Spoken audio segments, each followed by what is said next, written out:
episode of Fort Riley, the podcast. I'm Jennifer James with Garrison Public Affairs. On this week's episode, we are with the Services to the Armed Forces and International Services Regional Program Manager for Kansas and Oklahoma, Katrina Velarde, to talk about the American Red Cross Dental Assistant Program. Welcome, Katrina. Thank you, JJ. Tell me about this dental assistance program. Yeah, so we've been running the dental assistant program here for years on end, and we're so happy to bring it back again this year. So what we're doing is we're actually opening up this program to all service member spouses here on the installation, or if they're a retiree and they have a valid military ID, they can pay for it. This program is absolutely free, and the end goal is to get people employed. So our graduating class last year, we had 7 students, 6 are now gainfully employed. Wow. Yeah, so we have a huge success rate, and we're just looking for spouses and retiree dependents that are looking to invest in themselves and their future. Great. Can you tell me a little bit about the application process? Yeah, so it seems overwhelming, and I absolutely understand that, but we want to make sure that we're picking the absolutely best candidates that we think will actually make it through the program.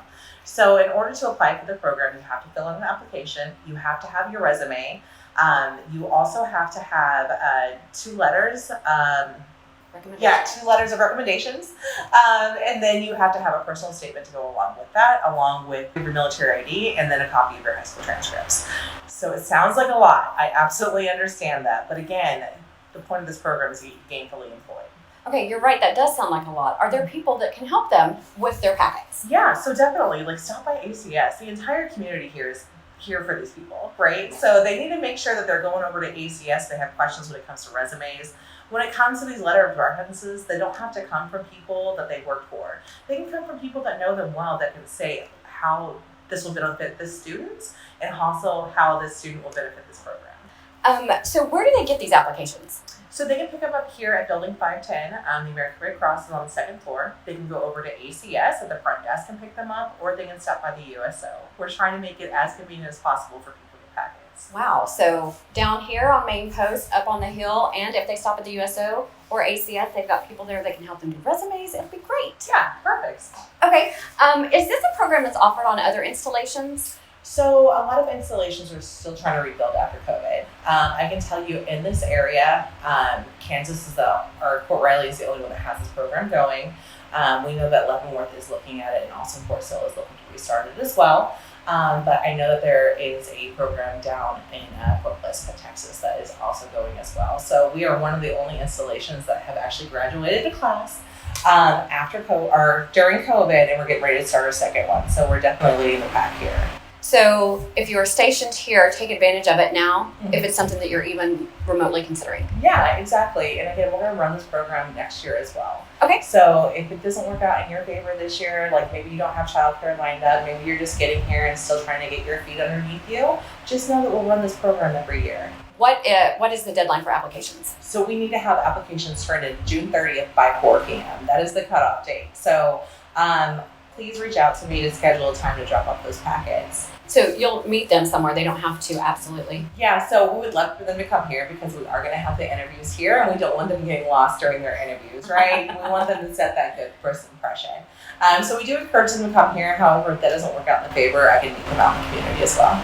Okay, you mentioned the commitment. What are the class schedules and the commitment for the actual training for the program? Yeah, so the class schedule runs 7:30 to 4:30 Monday through Friday. So in the program, the first 3 weeks, they're going to be doing classroom activities. We're not just going to throw them into the dentist seat and be like, oh, you're going to do this, right?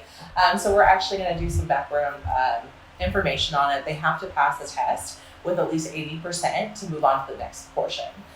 So once they complete the classroom portion, they move on to the next portion, then they'll be shadowing dental assistants and learning more of what their job looks like. So as we start that shadowing process, we start to rely on those dental assistants more and more to help out.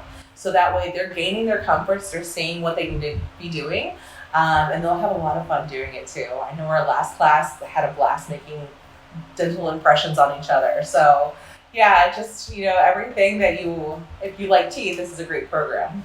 So it's not just all classroom stuff. You actually get to shadow people. You get to actually do some of the practicing.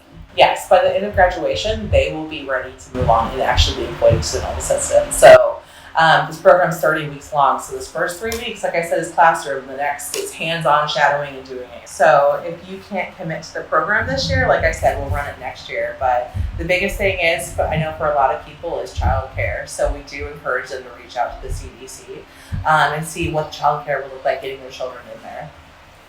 Can you give me your contact information in case they have questions and would like to call you? Yeah, sure. So my cell phone number is 785-477-1751. Also, you can reach me at Katrina Velarde. That would be Katrina .Velarde, V as in Victor, ELARD as in Delta E, at redcross.org.